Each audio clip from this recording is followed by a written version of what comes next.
গুরুত্বপূর্ণ আমল রয়েছে। সে আমলটি হচ্ছে যে জিলহজ মাসের চাঁদ দেখার পরে আমরা কেউ নিজেদের চুল, নখ এবং নিম্নদেশের চুলকে কর্তন করব না। হাদিসের মধ্যে আল্লাহ রাসূল সাল্লাল্লাহু আলাইহি ওয়াসাল্লাম বলেছেন যে মান আরাদা আহাদুকুম মা ইউদহি ফালা ইউমসিক আন শারিহি ওয়া আসফারিহি, কোনো ব্যক্তি যদি কুরবানি দেওয়ার ইচ্ছা করে সে যেন তার চুল, তার নখ এবং তার নিম্নদেশের চুলকে কর্তন না করে। তো এর দ্বারা উদ্দেশ্য হচ্ছে যিনি কোরবানি দেওয়ার ইচ্ছা করেছেন তিনি এগুলাকে কর্তন করবেন না। প্লাস এখন প্রশ্ন দাঁড়ায় যারা কোরবানি দেওয়ার মতো সমর্থ নেই তারা যদি এই আমল করে তাদের জন্য কি সেই সওয়াব হবে কিনা।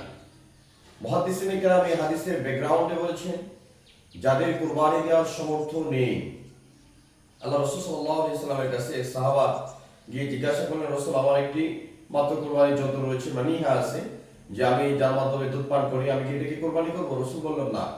তাহলে তিনি বললেন যে রাসূল তাহলে আমি কোরবানির সওয়াব কিভাবে অর্জন করতে পারি? তো আল্লাহ রাসূল সাল্লাল্লাহু আলাইহি ওয়াসাল্লাম বললেন তুমি তোমার চুল, তোমার নখ, তোমার নিম্নদেশের চুলকে কর্তন করবে না জিলহজের চাঁদ দেখার পরে।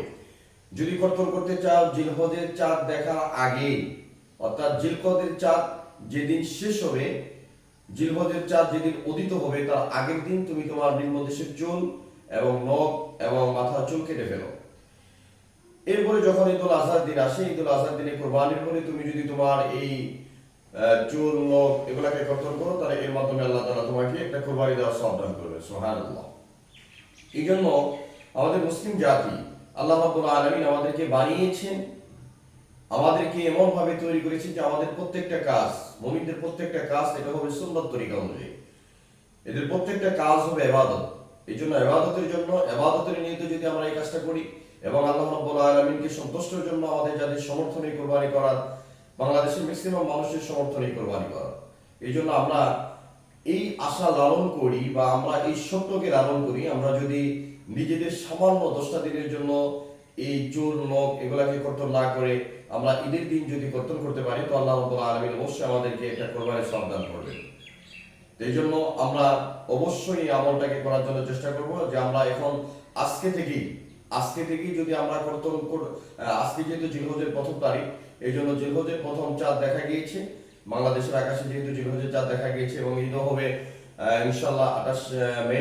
তো সেই দৃষ্টিকোণ থেকে আমরা আজকে থেকে ইনশাআল্লাহ আমরা যারা কর্তন করেছি আগে তো ভালো তাদের জন্য, আর যারা আমরা কর্তন করতে পারি না এখনো, চুল নখ কাটতে পারি না, তারা আজকে থেকে আমরা আমাদের চুল নখে হাত দেব না।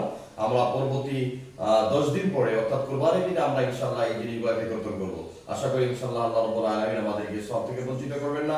রাসূল সাল্লাল্লাহু আলাইহি ওয়াসাল্লামের হাদিসকে আমরা যেন চিন্তা করতে পারি এবং সুন্নাহকে যেন প্রতিষ্ঠিত করতে পারি, এই আশাবাদ ব্যক্ত করে আলোচনা শেষ করছি।